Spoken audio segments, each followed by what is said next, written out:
வணக்கம். இன்னைக்கு நாம ராபின் ஷர்மாவோட ஒரு அற்புதமான புத்தகத்தை பத்தி ஆழமா பேச போறோம். ஆமா, மெகா லிவிங். கரெக்ட். 30 நாட்களில் ஒரு சரியான வாழ்க்கை. கேட்கவே ரொம்ப ஆச்சரியமா இருக்கு இல்லையா? நிச்சயமா.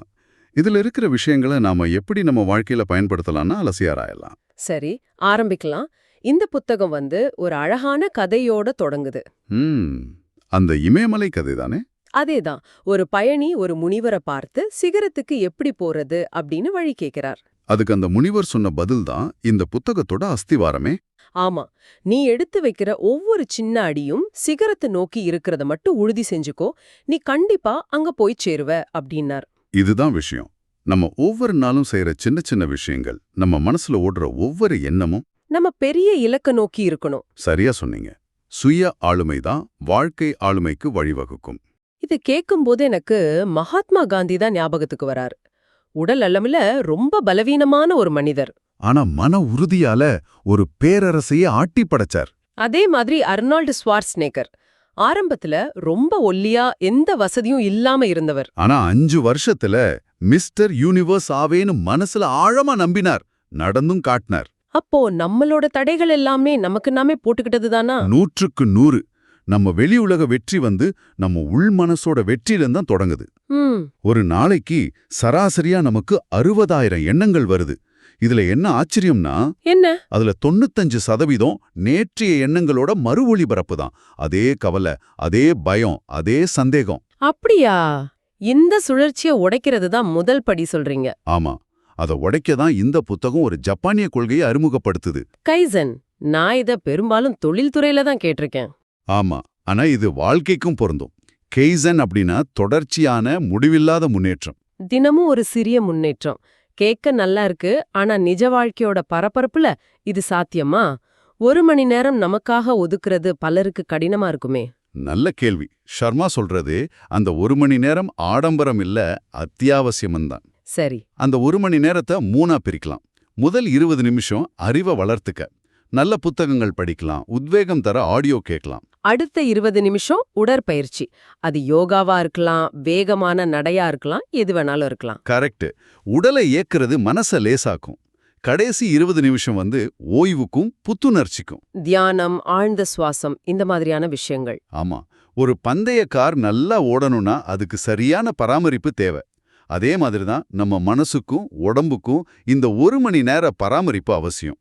சரிதான். இதுதான் சிகரத்தை நோக்கி அந்த ஒவ்வொரு சரியான அடி. அதேதான். அடுத்ததா மனம். மனம் ஒரு தசை மாதிரி. பயிற்சி இல்லைன்னா பலவீனமாயிடும்னு புத்தகம் சொல்லுது. அதுல ஒரு 10 பொன் விதிகளை பத்தி பேசுறார். ஆமா, 10 விதிகள் இருக்கு. ஆனா அதோட மைய கருத்தை புரிஞ்சுக்கிட்டா போதும். அதோட மைய கருத்து என்ன? ரொம்ப சிம்பிள். உங்கள் உள் உலகம்தான் உங்கள் வெளி உலகத்தை தீர்மானிக்கிறது. அதாவது நம்ம எண்ணங்கள் தான் நம்ம யதார்த்தத்தை உருவாக்குது. ஆமா, உங்க எண்ணங்கள், உங்கள பத்தி நீங்க என்ன நினைக்கிறீங்க, உங்க ஆழ்மன நம்பிக்கைகள், இதுதான் உங்க நிஜ வாழ்க்கையோட அஸ்திவாரம். இதுல ஈர்ப்பு விதி பத்தியும் பேசுறார். அது ஏதோ மாயாஜலம் மாதிரி தோணும் சிலருக்கு. அது மாயாஜாலம் இல்ல. நீங்க எதை குறிச்சு அதிகமா யோசிக்கிறீங்களோ அது சம்பந்தப்பட்ட வாய்ப்புகளை உங்க மூளை தானா தேட ஆரம்பிக்கும். அதுதான் அதுக்கு பின்னாடி இருக்கிற அறிவியல். ஓ, இதுதான் அந்த வெற்றி இயந்திரம், அதாவது சக்சஸ் மெக்கானிசம் அப்படிங்கிற விஷயமா? மிக சரியா சொன்னீங்க. நீங்க ஒரு குறிப்பிட்ட மாடல் காரை வாங்க முடிவு செஞ்ச உடனே திடீர்னு எல்லா இடத்துலயும் அதே காரை பார்க்க ஆரம்பிக்கிற மாதிரி தான். ஆமா ஆமா, அது நடந்திருக்கு. உங்க மூளை இப்ப அந்த இலக்குக்காக டியூன் செய்யப்பட்டுடுச்சு. ஆனா இதுல ஒரு சிக்கல் இருக்கே. நம்ம மூளை பழைய அனுபவங்களோட அடிப்படையில தானே வேலை செய்யும். புரியுது. ஒருத்தர் இதுக்கு முன்னாடி மேடையில பேசும்போது சொதப்பி இருந்தா அடுத்த முறை பேச போகும்போதும் அந்த பயம்தானே முன்னாடி வந்து நிக்கும். நிச்சயமா. அந்த பழைய தோல்வி தான் உங்க மூளையோட டேட்டாபேஸ்ல இருக்கும். இத மாத்துறதுக்கு தான் விஷுவலைசேஷன், மனக்காட்சி படுத்தல். கரெக்ட். உங்க மூளைக்கு நிஜத்துக்கும் கற்பனைக்கும் வித்தியாசம் தெரியாது. நீங்க ஒரு பெரிய கூட்டத்துக்கு முன்னாடி ரொம்ப தன்னம்பிக்கையோட வெற்றிகரமா பேசுற மாதிரி மனசுல ஒரு காட்சியை திரும்ப திரும்ப ஓட்டி பாருங்க. அப்படி செஞ்சா உங்க மூளை அதை ஒரு உண்மையான அனுபவமா பதிவு செஞ்சுக்கும். இதன் மூலமா உங்க மனசை நீங்க மறு நிரலாக்கம், அதாவது ரீப்ரோகிராம் பண்ணலாம். இது ஒரு அருமையான நுட்பம். ஆனா ஒரு சந்தேகம். நாம வெற்றிய மனக்கண்ணுல காணும்போது அது ஒரு விதமான பகல் கனவா மாறி உண்மையான உழைப்ப குறைச்சிட வாய்ப்பில்லையா? மிக முக்கியமான கேள்வி. விஷுவலைசேஷன் என்பது செயலுக்கான மாற்று கிடையாது. சரி, அது செயலுக்கான ஒரு சக்தி வாய்ந்த தூண்டுதல். நீங்க மனசுல ஒரு தெளிவான சித்திரத்தை உருவாக்கும்போது அதை அடையறதுக்கான வழிகளும் அதுக்கான ஊந்துதலும் உங்களுக்குள்ள உருவாகும். அது உங்களை செயல் புரிய வைக்கணும். ஓகே. அப்போ மனம் ஒரு சாஃப்ட்வேர்னா நம்ம உடம்பு தான் ஹார்ட்வேர். அந்த உடல் ஆரோக்கியத்தை எப்படி உச்சநிலையில வச்சுக்கிறது? அதுக்கு அவர் சொல்ற விஷயம் உயிருள்ள உணவுகள். சாத்விக உணவு.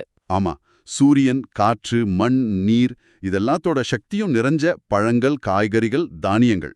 நம்ம உணவுல 70% இந்த மாதிரி உயிருள்ள உணவுகள் இருக்கணும்னு சொல்றாரு. அப்படி இருந்தா நம்ம ஆற்றல் அதிகரிக்கும், உடல் எடை குறையும், தூக்கம் கூட கம்மியா போதும்னு சொல்றாரு. சரிதான்.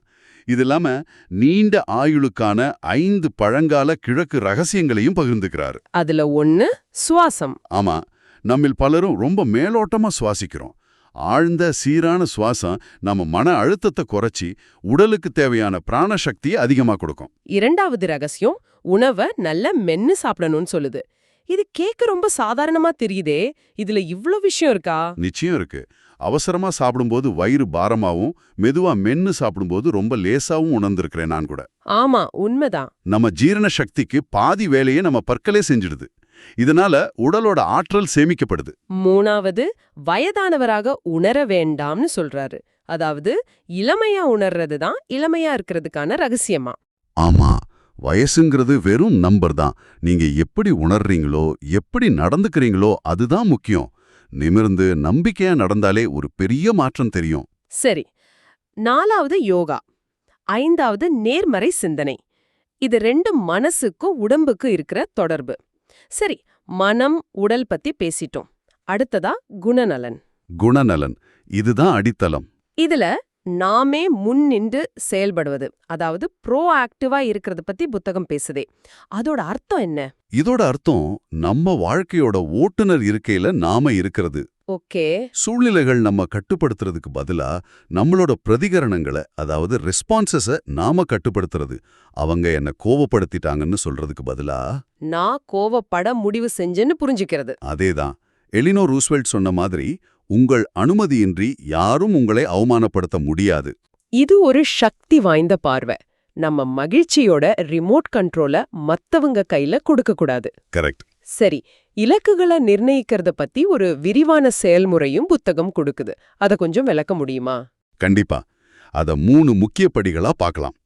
முதல் படி தெளிவு, கிளாரிட்டி.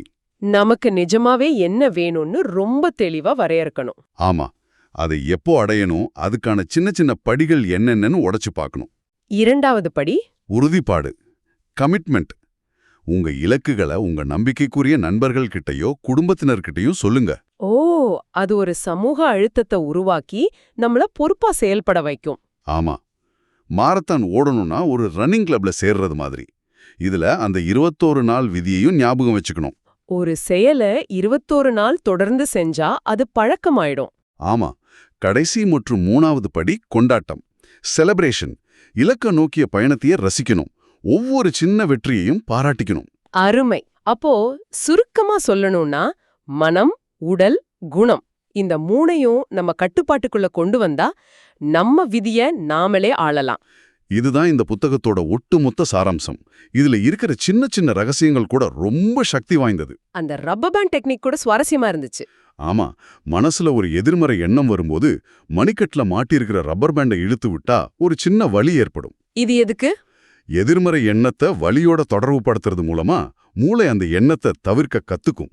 ஒரு சின்ன உளவியல் உத்தி தான். அதே மாதிரி தினமும் காலையில கண்ணாடிய பார்த்து 5 நிமிஷம் சிரிக்கிற பயிற்சி. அது வேடிக்கையா தெரியலாம், ஆனா சிரிப்பு உடல்ல நேர்மறையான உயிர்வேதியியல் மாற்றங்களை உண்டாக்கி உங்க மனநிலையை உடனடியா மேம்படுத்தும். அப்படியானா இன்னைக்கு நாம கேட்ட இந்த எண்ணற்ற உத்திகள்ல இருந்து நீங்க உங்க வாழ்க்கையில உடனடியா ஒரு சின்ன மாற்றத்தை ஏற்படுத்த விரும்பினா அந்த ஒரு மாற்றம் என்னவா இருக்கும்னு யோசிச்சு பாருங்க.